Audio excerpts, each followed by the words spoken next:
So in North Korea, if you visited Pyongyang, which people still do, you will see these churches who have congregations meeting every Sunday. There's a Catholic church, there is a Protestant church. The Protestant church is called Bongsu. And I've known a few people who have visited this church on a Sunday, and there are congregants there. And this kind of flies in the face of the overall narrative about North Korea that, frankly, I push, that says that there is no freedom of religion in North Korea. Well, there isn't any freedom of religion in North Korea because these are all believed to be sham churches. The congregants are there as actors. From all accounts, it seems like it is a very controlled environment. There's this concept or this phrase called a Potemkin village.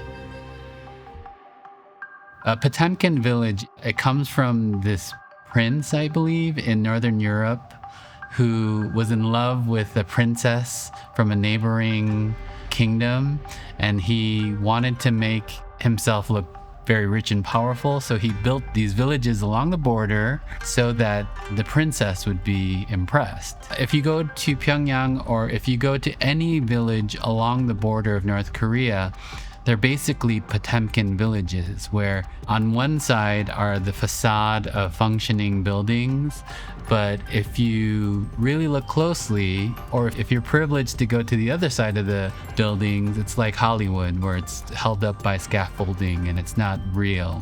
North Korea often does this, and so that is why I believe that these churches are fake. North Korea will put on a show for their guests to display to the world all of the freedoms that they have and all of the liberties and all the food that they have that fly in the face of all the reports of starvation and things like that in North Korea.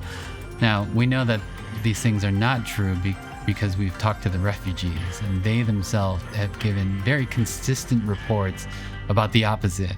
It's worse than what people say.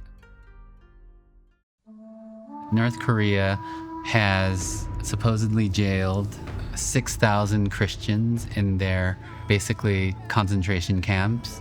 The prison system in North Korea has many different levels, and the top levels are for political prisoners, and it is a political crime to be a Christian in North Korea. Though we've received reports from the other prisons about the torture, the forced starvation, the forced labor that happens in those camps, we have very little information about what happens in these political camps because no one escapes. And satellite images will show you that there are little villages within these political camps where there's schools, there are little shops. North Korea is sort of a prison to begin with, and then you get down to this level and you're being restricted even more, and it's like a little North Korea where the torture is worse, the freedoms are even worse. So that is reserved for the worst prisoners, and Christians are included in that, and supposedly there are 6,000 of them. It also seems as if the church is growing very rapidly in North Korea. Voice of the Martyrs confirms this fact, and with joy, they are sharing the hope that they have, perhaps because the situation is so drab and hopeless in North Korea that people are turning to something like Christianity. Despite the dire consequences for people who claim to be Christian, UK-based NGO says that there are about 400,000 Christians in North Korea. It's an amazing statistic, which comprises about 1.5% of the 26 million people in that country. There's another quote from the Washington Post about a woman who grew up Christian in North Korea. My mother always told me I could not show my belief in God. I must keep it inside me. Children from a very young age in North Korea are instructed to, if your parents ever talk about God or sing these types of songs, report them to us. The country has turned these little children into little police spies even the way that they pray has to be done sort of covertly. I've seen testimonies where they will say, "Oh, praise our great leader for this wonderful weather." Well, in their hearts, they're praying to God and Jesus, but on the exterior, it looks like they're praising Kim Jong-un and his great abilities to control the weather. It's a funny and subversive way that Christians can operate. It is like this judo type of move by the Christians where all of this momentum and energy is being used to suppress them, and yet they're using that same energy and momentum to grow. And I think that is an incredible testament to the resilience of our faith. Our 20 years of existence, we have never even heard of one person coming to faith in North Korea until recently. Someone who came to Elim House, our safe house in South Korea, told us that she's Christian. And so she said that she converted through a trader from China who would come in and trade with her father. And she came out of North Korea and started a life in South Korea, and she is Christian to this day. And she literally is the only Christian that I know who converted in North Korea. Recently, we met a North Korean woman through our Elim community classes in South Korea who said that she became Christian in jail.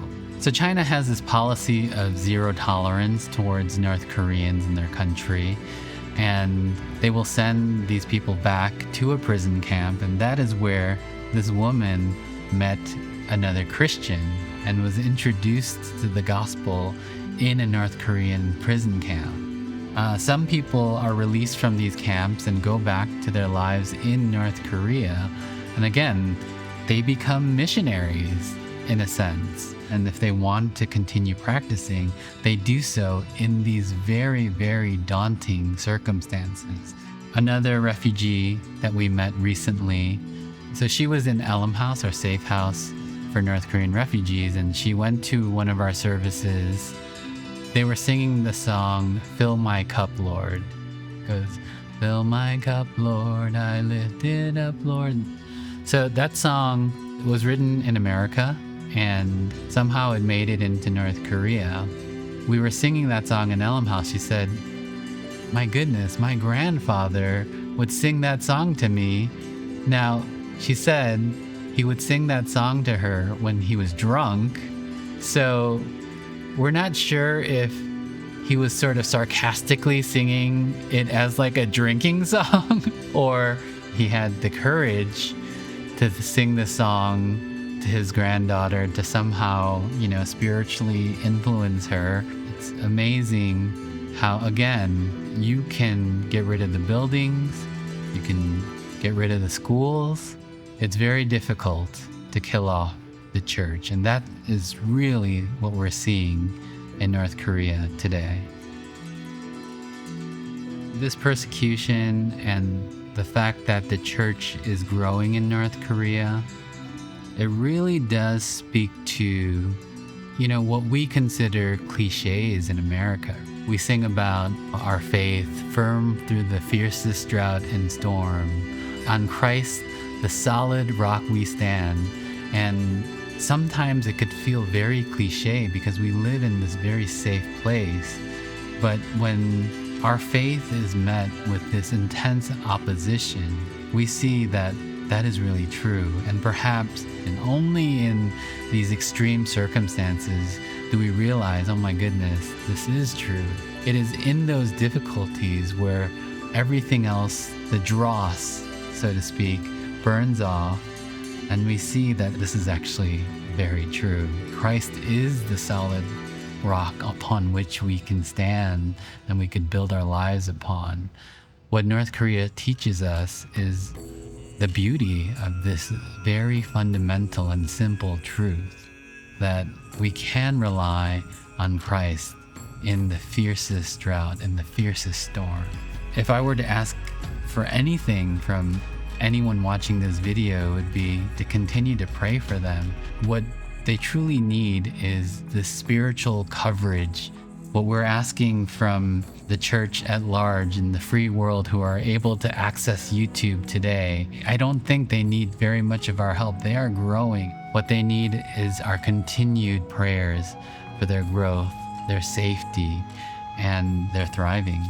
We see this incredible persecution leading to this incredible thriving in the church.